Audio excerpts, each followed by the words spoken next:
अगर किसी रोज़ादार को यकीन हो कि डकार लेने से कोई चीज़ हलक में, जो लोग कुछ ज़्यादा ही खाते हैं तो दिन के वक्त जो है वो डकार लेना पड़ता है उन्हें, अगर डकार लेने से कोई चीज़ हलक में आ जाए, उसे यकीन है, तो उस पर वाजिब है कि ऐसा ना करें, वो डकार ना आने दें। लेकिन अगर यकीन ना हो तो कोई हर्ज नहीं है, आप डकार लें। डकार लेते हैं ताकि मैदे की हवा जो है मुंह के ज़रिए खारिज कर दें, तो उस तरह पेट में से और मैदे में से कुछ चीज़ें बाहर आने का ख़तरा होता है। अगर यकीन है कोई चीज़ आ जाएगा तो नहीं लेना चाहिए। ये पहला मसला। तो एहतियात करें कि डकार ना लें अगर जो है, या अगर आपको यकीन है या एहतिमाल है या आपको कम उम्मीद है कि ऐसा नहीं होगा, कोई चीज़ नहीं आएगी, तो आप ले सकते हैं, कोई हर्ज नहीं है। बेइख्तियार आ जाए तो फिर उससे रोज़े को कोई नुकसान नहीं पहुंचता। अगर कोई चीज़ बाहर आ जाए तो बाहर फेंकना चाहिए, थूकना चाहिए। दूसरा मसला, अगर रोज़ादार डकार ले और बेइख्तियार कोई चीज़ आ जाए हलक में, तो लाजिम है कि उस चीज़ को बाहर फेंक देना, इनकी वापस डालें कि अब मैं नमाज में हूँ, क्या करूँ, नमाज में और रुमाल में डालें, जेब में डालें, कुछ करें, लेकिन अगर खा लें तो क्या होगा, नमाज भी बातिल हो जाएगी, रोज़ा भी, क्योंकि नमाज की हालत में खाना पीना हराम है, जायज़ नहीं है। नमाज की हालत में अगर खा लें तब भी नमाज ही बातिल, रोज़ा बातिल। या नमाज की हालत में अगर आ जाए, जेब में रुमाल रखें, टिश्यू रखें, बाहर निकालें ताकि नमाज जारी रखें। अगर मजबूरी है, कहीं नहीं डाल सकते, तो नमाज को तोड़ें जाएं, क्योंकि रोज़े को भी तोड़ना जायज़ नहीं है, तो नमाज दोबारा पढ़ सकते हैं मजबूरी में। या फिर जेब वगैरह हैं, अगर कपड़े रुमाल वगैरह हैं तो उनसे इस्तिफ़ादा करें। खुलासा, जो चीज़ डकार लेने से रोज़े की हालत बाहर आ जाए उसे बाहर फेंकना चाहिए। अगर बेइख्तियार नीचे, कभी इंसान के इख्तियार में नहीं है, न डकार आना न वापस वो चीज़ हलक में आने के बाद दोबारा हम बेइख्तियार नीचे, तो बेइख्तियार नीचे वो चीज़ चली जाए तो रोज़ा बातिल नहीं होता। खुद ब खुद अगर चली जाए, बेइख्तियार, आपके इख्तियार में नहीं था, जिस तरह बूले से खाने पीने से रोज़ा बातिल नहीं होता, बेइख्तियार मुँह में जो चीज़ आ जाती है वो अगर वो हलक में वापस चली जाए तो उससे भी रोज़ा बातिल नहीं होता। तीसरा मसला, रमज़ान में दिन के वक्त जो है नींद की हालत में गुस्ल जनाबत वाजिब हो जाए तो फ़ौरन गुस्ल करना वाजिब नहीं है, लाजिम नहीं है कि फ़ौरन, चूँकि अभी हो गया, भाग भाग के ज़रूरत नहीं है।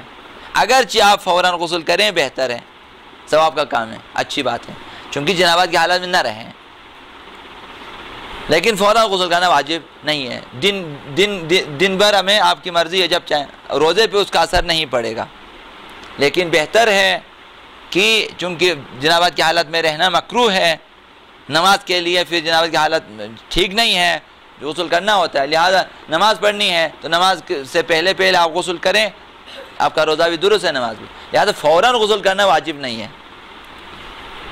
चौथा मसला, अगर रोज़ादार दिन में कई मरतबा जो हैं अपनी बीवी से इज़्दिवाजी ताल्लुक़ात कायम करे, कई बार, हराम है रोज़े की हालत में, एक बार भी हराम है, तो कई बार उसने किया, तो आयतुल्लाह सिस्तानी हज़रत इमाम खुमैनी आयतुल्लाह मकारिम शराज़ी फरमाते हैं, कुछ इंसान ऐसे पैदा हो जाते हैं शायद कि कई बार ऐसा काम किया, तो इमाम Khomeini Ayatollah Sistani Ayatollah मकारिम Sharazi ने फरमाया कि उस पर सिर्फ एक कफ़ारा वाजिब है। आयतुल्लाह फाजिल लनकरानी ने फरमाया हर दफ़ा के लिए कफ़ारा वाजिब है, लिहाजा अगर 2 दफ़ा इस दिवाई ताल्लुक़ कायम किया, 2 कफ़ारे, यानी 60 रोज़े, फिर 60 रोज़े, 120 रोज़े। अगर 3 दफ़ा किया तो 180 रोज़े रखे। चौथा मसला, पांचवा, अगर कोई रोज़ादार किसी के कहने पर कि शाम हो गई, किसी ने अगर ख़बर दी आपको, आप घर में हैं या मस्जिद में, किसी ने अगर ख़बर दी कि मगरिब हो चुकी है, रोज़ा इफ्तार करें, आपने तहक़ीक़ नहीं की, उसके कहने पर आपने इफ्तार कर दिया, बाद में पता चला कि नहीं अभी तक इफ्तार का वक्त नहीं हुआ था, मगरिब का वक्त नहीं दाखिल नहीं हुआ था, बाद में पता चला, तो इस सूरत में क्या होगा हुक्म? अब तो रोज़ा खोल दिया इसने, बाद में पता चला कि इफ्तार का वक्त नहीं हुआ था। आयतुल्लाह फाजिल अनकरानी, हज़रत इमाम खुमैनी, इन दोनों का फतवा ये है, उस पर क़ज़ा और कफ़ारा दोनों वाजिब है। लिहाजा इफ्तार करते हुए एहतियात करें। आप हर अजान के साथ हर किसी के कहने पर रोज़ा इफ्तार न करें। हमारे अइम्मा ने हमें ये सिखा दिया है कि बेहतरीन चीज़ ये है कि नमाज मगरिब भी पढ़ें, नमाज इशा भी पढ़ें और उसके बाद इफ्तार करें। सुन्नत ये है, मुस्तहब ये है।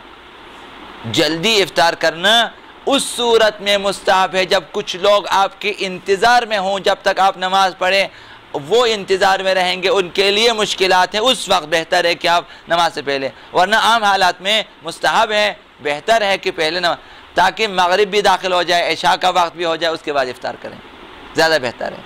लिहाजा कुछ लोग जो ऐसे होते हैं जैसे ही अजान की आवाज़ आ जाए शुरू कर देते हैं, तहक़ीक़ नहीं करते। तो जब तक आपको ख़ुद यकीन न हो जाए कि मगरिब का वक्त दाखिल हो चुका है, उस वक्त तक रोज़ा खोलना हराम है आपके लिए। हर अजान के साथ, हर आवाज़ के साथ हम रोज़ा नहीं खोल सकते। लिहाजा किसी ने अगर आकर कह दिया कि शाम हो गई है और आपने रोज़ा खोल दिया, इमाम खुमैनी और आयतुल्लाह फाजिल ने फरमाया कि उस पर क़ज़ा कफ़ारा दोनों वाजिब है, अगर बाद में पता चला कि मगरिब का वक्त नहीं दाखिल हुआ था। और आयतुल्लाह सिस्तानी और आयतुल्लाह मकारिम शिराजी का फतवा यह है कि अगर ख़बर देने वाला, जिसने आकर कहा कि शाम हो गई है, ख़बर देने वाला अगर काबिल एतमाद न था, आम आदमी है, उस पर एतमाद नहीं करना चाहिए था, काबिल एतमाद शख्स न था, काबिल भरोसा न था, फिर भी उसके कहने पर इफ्तार किया, बाद में पता चला कि मगरिब का वक्त दाखिल नहीं हुआ था, तो उस सूरत में उस पर क़ज़ा कफ़ारा दोनों वाजिब है। लेकिन अगर वो ख़बर देने वाला काबिल एतमाद शख्स था, उस पर एतमाद किया, मतलब लोग करते थे, आपने भी एतमाद किया चूँकि काबिल एतमाद शख्स था, तो फिर आपके ऊपर सिर्फ क़ज़ा वाजिब है, कफ़ारा वाजिब नहीं है।